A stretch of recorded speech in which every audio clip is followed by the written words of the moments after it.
I've been sculpting in ZBrush for over a decade now, and honestly, I've never taken Blender sculpting too seriously. Every time that I've tried it, it felt like a downgrade coming from ZBrush. But the new Vulkan update in Blender changes things quite a bit. Here's what I found. Hey, if you're new around here, my name is Pablo. I'm a 3D concept artist and educator, and I help artists level up their skills in the world of 3D. In this video, we're gonna take a look at Blender 4.5 with the introduction of Vulkan, and we're gonna test out the sculpting fluidity. Let's go ahead and jump straight into it. All right, so here we are in Blender 4.5, and the idea with this video is to give you the perspective of an artist like myself, coming from ZBrush that has the expectations of sculpting in ZBrush with that fluidity and millions and millions of polygons and all of that, but into Blender with a relatively basic knowledge of the tool. Now, I have already enabled Vulkan, but I'm going to talk about why you should enable Vulkan and why would you care about it. But it's not enabled by default, so you have to do it. So the first thing I want to do is go to Edit, go to Preferences, and under the System Preferences here, you'll have the Display Graphics. And I've already done that. Like I said, I've already enabled this, so it is already set to Vulkan. But if you first install Blender 4.5, the default is going to be OpenGL. So all you need to do is switch this to Vulkan. A restart of Blender is required so that the next time that you open a Blender is going to run with Vulkan. So I've already done that, so it is running. Now, why would you care and why would you change this to Vulkan? The best way to understand it, I think, is with an analogy, because Vulkan is a newer, much modern graphics engine compared to the OpenGL, which is a bit older.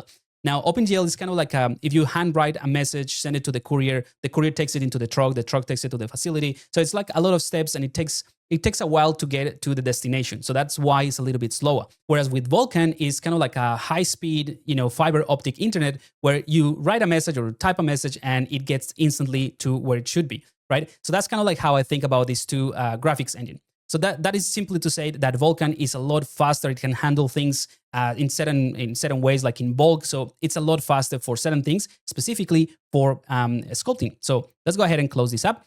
And I'm going to go into full screen now. So now that we have Vulkan enabled and we have a rough understanding of what it is, I'm going to switch to a project that I've been working on with a character.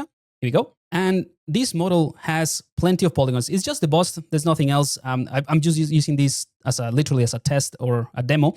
But I'm going to go ahead here to the extras in the viewport overlays. I'm going to click on statistic. And here we go. We have currently in this viewport, we have 24 million polygons, right? So this is something that ZBrush can handle with no qualms. But now in Blender, you can also bring in so many polygons. And not only that, you can sculpt, you can do a bunch of stuff. So the first thing I want to cover is how smooth this viewport is. And by the way, the reason you see this smoothness of the rotation and all of that, has nothing to do with Vulkan. This is actually a little device. Let me just show you what it is. Here we go. So this is the 3D Connection Space Mouse Pro. This is the wireless version, but you can also get something that is a lot more compact. But basically what this allows you to do is rotate and move in the 3D space with a lot of control, and it's very, very smooth. So when I move this from left to right, then in the viewport, you can also see this panning left and right. When I rotate this like so, then in the viewport, you can do this, like real-time turntables if you want. So it is very, very useful to get closer, very easy, then go back. So anyway, this is just something that I've been using for a while, and I use it in Blender, I use it in Substance Painter, in ZBrush, and it is just an easy way to navigate. But the point is that this is now really, really smooth, even with 24 million polygons in the viewport. So I'm really liking this update because I can bring in a character that has all those millions of polygons and rotate it like if I'm in ZBrush. So really, really cool stuff. Now, a quick note about what I just showed you. If you're using one of these devices, the 3D Connection Space Mouse Pro, you need to actually tweak a few things because the behavior is going to be different from previous versions of Blender. So let me just show you what I've done. So in Blender, again, this is only for those of you who are using a device like this.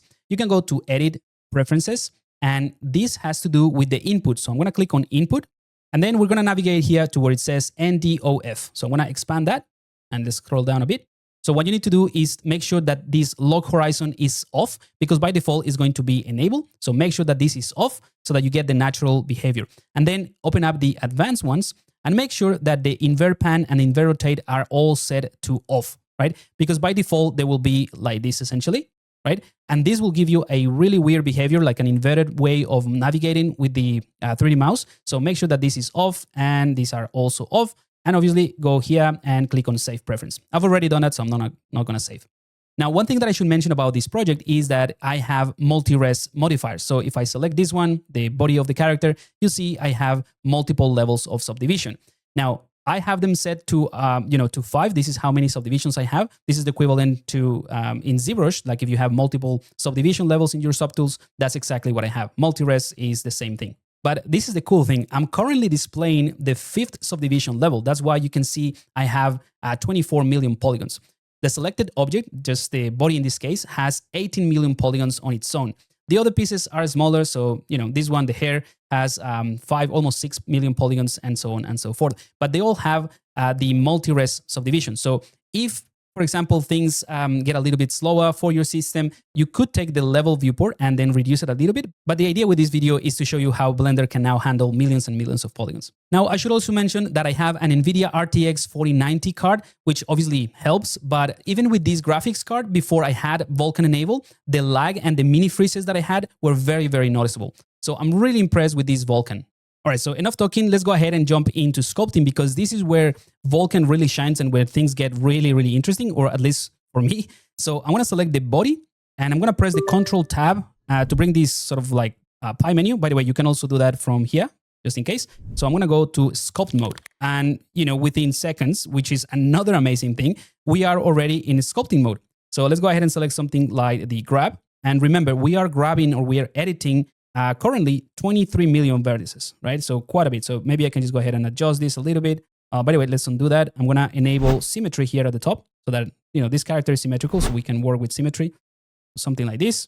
And if you feel like, again, this is like 20 million polygons. So if you feel like this is a little bit sluggish, you can just reduce it. But again, I'm going to try to push it. Let's switch to something like the clay strips. And you can also use the F key on your keyboard to press it and just move left and right just to change the size of your brush. And I'm going to get closer here, and I'm going to start doing some strokes, right? This is like really, really fluid, really nice and clean, exactly like you expect the behavior of sculpting in ZBrush. So I'm really impressed with this. I'm going to press the Shift key as well, and that is basically to smooth out those sort of like strokes. This is not going to be a tutorial on how to sculpt or anything like that. I'm just like trying to show you how I'm pushing the limits of Blender now with the Vulkan. Let's select something else, like for instance, this Kara. Or this is the equivalent to damp standard brush in ZBrush, in case you're not familiar with that. So let's get closer here. I'm going to increase the brush size a little bit, and I'm going to press the Control key. The Control key is the modifier, let's say, in ZBrush, which would be the Alt key that pushes the geometry outwards, whereas the normal behavior is to push things in. So I'm going to push this like so. Maybe decrease the brush size a tiny bit more, and maybe we can get closer here and maybe work on. I mean, this is very rough, obviously, but I just want to show you how fluid this is compared to what it was before. So I'm really impressed. Again, I'm going to keep saying it because this is a lot of fun now. I don't have to kind of like fight with the software anymore, which is what used to happen. And I can now treat this like any other sculpt in ZBrush. Let's go ahead and try something else like this pinch effect. I'm probably going to do that with a larger brush. So I'm going to pinch this area here to exaggerate the stylization and the sharpness of, let's say, the jaw and all of these areas here. There we go. But as you can see, it is very, very fluid. The movements are very fluid, and I'm still editing 23 million polygons, right? Now, like in ZBrush, and this is more about a workflow tip rather than whether or not Vulkan and Blender can handle it. When you move pieces, let's say if I want to adjust the silhouette a little bit of this guy, maybe push the arms down a little bit and that sort of thing, it's a lot better and a lot easier to manipulate low-res meshes or, something that has less points, right? So that's why the multi-res, comes in handy. So I'm going to go ahead and click here on the sculpt and set this to 1. And that's it. You see how fast this is to switch between 1 and 5. And I'm going to select something like the grab tool, increase my brush size. And now when I do this, it's a lot easier to manipulate these polygons. We're actually just manipulating a few points right now. So exactly 300,000. I mean, it's still a lot, but it's a lot easier than millions of polygons. All right, maybe push the neck back a bit. There we go. And that's it. We can just go back now and set this to 5. And by the way, this process of like switching, let's say, between sculpting at 5 subdivision level on 1, it was something that used to take quite a bit of time before in Blender, and now it just happens really, really quickly. In fact, one of the things that put me off from trying Blender tools for sculpting was the fact that the appeal for me was to move from, let's say, sculpting to object mode, to edit mode, to all of those things and edit the mesh. So if I go back to object mode, you'll see what I mean. So this is something that used to take quite a long time, just switching between the modes. But right now it is a lot faster. So let me just show you if, let's do it with the hair, just to show you something else. So if I press the tab on my keyboard, that enters in edit mode straight away. Again, this has millions of polygons as well. And I can press tab again to get out of that mode. It just takes a few seconds to go back to edit mode. And this to me is a massive improvement because again, this was one of the things that made me kind of like rethink this whole process, because you would be waiting a couple minutes in Blender when you switch between mode, between the object mode and edit mode.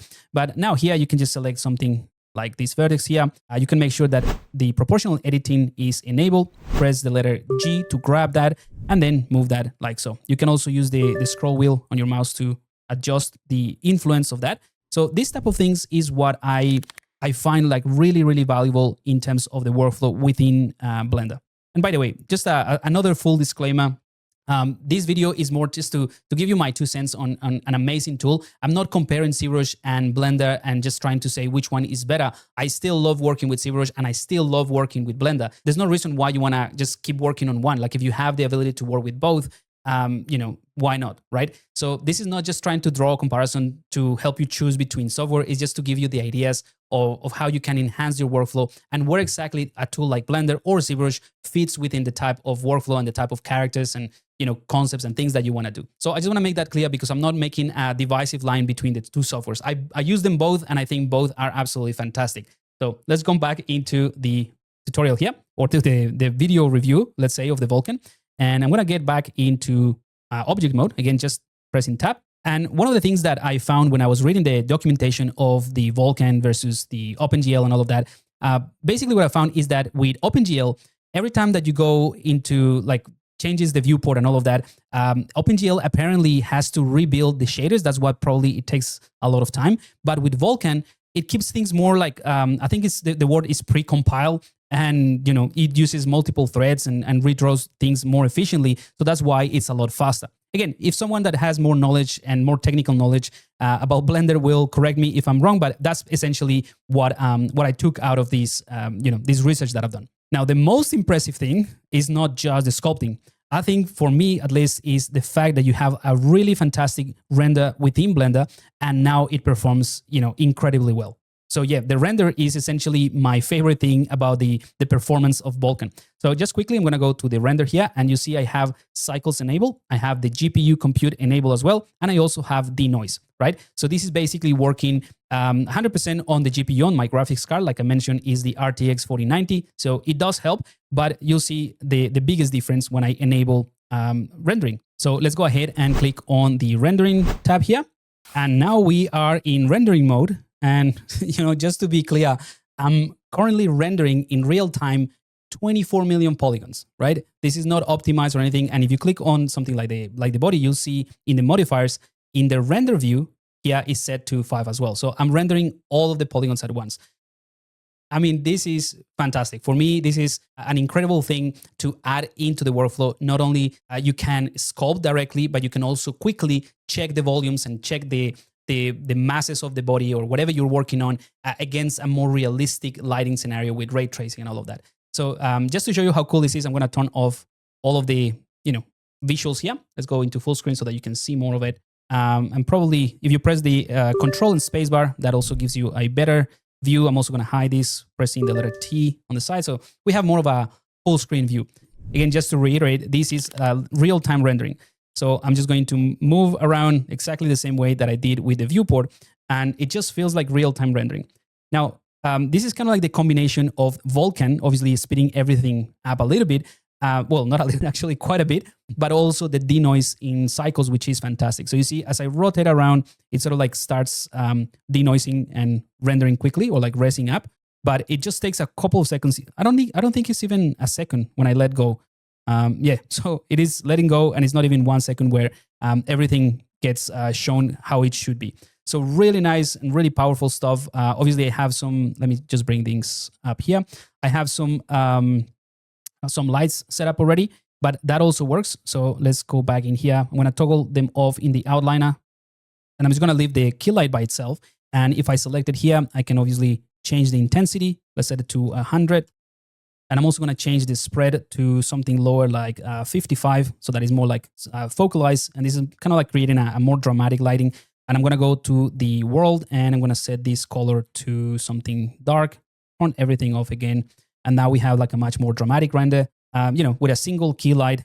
And this is meant to be like some sort of fighter character that I'm working on. But you'll see this is exactly what I want from this workflow. The fact that I can sculpt on this and I can switch to a render that is very, very optimized. And, this is obviously not going to be in the final, but the edge or the line that we created here in the sculpting, that creates this very evident plane, right?